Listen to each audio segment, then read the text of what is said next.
င်လယ်ကွေ့မှာရှိတဲ့အမေရိကန်စစ်တပ်တွေကတော့မကြာခင်မှာရုပ်သိမ်းသွားမှာဖြစ်ပါတယ်။အီရန်နိုင်ငံလည်းတော်တော်လေးကိုစုပ်ပြတ်တက်နေအောင်ခံလိုက်ရတာဖြစ်ပါတယ်။ဒါပေမဲ့လည်းအီရန်နိုင်ငံရဲ့ခံနိုင်ရရှိမှုတွေကတော့တော်တော်လေးကိုကြောက်ခမန်းလိလိပါပဲ။ဘာသာရေးကောင်းဆောင်တယောက်ကနေပြီးတော့ဥဆောင်ပြီးတော့ run နေတဲ့နိုင်ငံတနိုင်ငံဟာအခုလိုမျိုးတကယ်ကမ္ဘာထိပ်တန်းအင်အားကြီးနိုင်ငံကြီးကိုဒီလိုမျိုးခုခံနိုင်တာကတော့တော်တော်လေးကိုအံ့ဩစရာကောင်းပါတယ်။အမေရိကန်နိုင်ငံအနေနဲ့လည်းဒီကုန်းတွင်းပိုင်းကိုဝင်ရောက်မတိုက်ခိုက်ဘူးဆိုတာလေဆုံးရှုံးမှုများမယ်ဆိုတာကိုကြိုတင်သိတဲ့အတွက်ကြောင့်မလို့ဝင်ရောက်တိုက်ခိုက်ခြင်းမပြုတာပါဒီနေရာမှာအမေရိကန်သမ္မတထရန့်ကိုလည်းချီးကျူးစရာကောင်းပါတယ်နိုင်ပိုင်းအတွင်းမှာဒီအီရန်ထိပ်တန်းခေါင်းဆောင်ပိုင်းတွေကိုရှင်းနိုင်လိုက်တယ်ဒုတိယတန်းခေါင်းဆောင်တွေတတိယတန်းခေါင်းဆောင်တွေကိုသူရှင်းနိုင်လိုက်တယ်ဒါပေမဲ့ဒီတခြားနိုင်ငံတွေဖြစ်စေခြင်းနဲ့ပေါ့နော်ရုရှားတို့တရုတ်တို့က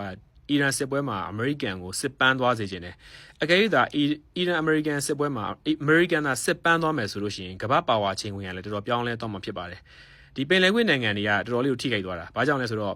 အီရန်နိုင်ငံရဲ့ဒီအစိုးရကိုအပိတိုင်မဖြုတ်ချနိုင်တဲ့အတွက်ကြောင့်မလို့အီရန်နိုင်ငံအားမွေးပြီးတော့ပြန်တိုက်မှာပဲဒါကြောင့်တော်တော်လေးကိုဒီUAE နိုင်ငံပေါ့ဒူဘိုင်းတို့ဘာလို့ရှိတဲ့နေရာတွေကတော့တော်တော်လေးကိုမလုံခြုံတဲ့နေရာတွေဖြစ်သွားပြီ။ဘာကြောင့်လဲဆိုတော့အီရန်ဟာစိတ်မထင်တယ်လို့ဒုံးကျည်နဲ့ပြစ်လို့တိုက်ခိုက်မှာဖြစ်တဲ့အတွက်ကြောင့်မို့လို့တထေးတော်များဟာလည်းယင်းနှီးမြုပ်နှံမှုတွေလုံနိုင်မှာမဟုတ်တော့ဘူးပေါ့။အဓိကကတော့ဟိုတယ်နဲ့ခရီးသွားလာရေးတို့ဘာလို့ဒီလိုကဏ္ဍတွေ financial နဲ့ပတ်သက်တဲ့ကဏ္ဍတွေမှာ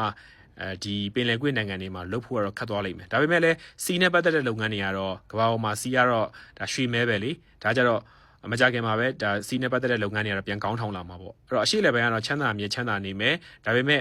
ဟိုတယ်နဲ့ခီးသွားလာရေးအင်ချမ်မျိုးမိခိုနေရတဲ့ဒီတချို့သောနေရာတွေဒူဘိုင်းလိုနေရာတွေကတော့စီးပွားရေးကျဆင်းလာမယ်ဒီနေရာမှာတော်တော်လေးကိုအမျက်ထွက်သွားခဲ့တာကတော့တရုတ်နဲ့ရုရှားပါပဲရုရှားအနေနဲ့အီရန်ကိုလက်နက်တွေပါလည်းဆက်ရောင်းလို့ရမယ်လေတကယ်လို့သာစစ်ကရည်ရှိသွားမယ်ဆိုရင်အမေရိကန်ရဲ့ပါဝါချိန်ခွင်ကိုလည်းထိညှိပြီးသားဖြစ်သွားလိမ့်မယ်တစ်ချိန်တည်းမှာတရုတ်အနေနဲ့ကလည်းထိုင်ဝမ်အရေးကိုပို့ပြီးတော့အားစိုက်နိုင်လိမ့်မယ်ဂျပန်ဝန်ကြီးတို့ကHGက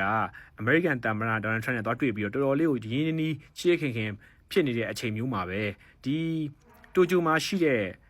တရုတ်တန်ယုံဟာဖောက်ထွင်းခံရတယ်ဝင်သွားတဲ့လူကလည်းဂျပန်စစ်မှုထမ်းတယောက်ဖြစ်နေတာကြောင့်တရုတ်ကြီးကအင်မတန်မှစိတ်ဆိုးပြီးတော့ဒါဂျပန်ကိုဝါနေလုပ်ထားတယ်ပြီးတော့တရုတ်အနေနဲ့ကလည်းစစ်တွေကိုတော်တော်ပြင်ဆင်ထားတာတွေ့ရတယ်တကယ်တော့တောင်တရုတ်ပင်လယ်ကတရုတ်တက်ကိုအင်မတန်မှအခက်အခဲများတဲ့ပင်လယ်ပြင်တစ်ခုပါ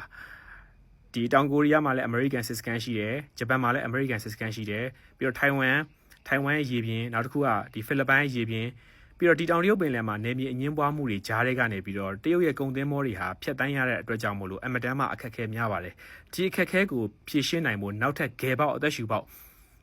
ကုံပြောရင်ပြတစ်ခုတည်းသောနောက်ထပ်အသက်ရှူပေါက်ကတော့မြန်မာနိုင်ငံမှာရှိတဲ့ကြောက်ဖြူရင်းနဲ့စိတ်ကန်းကြီးပါပဲ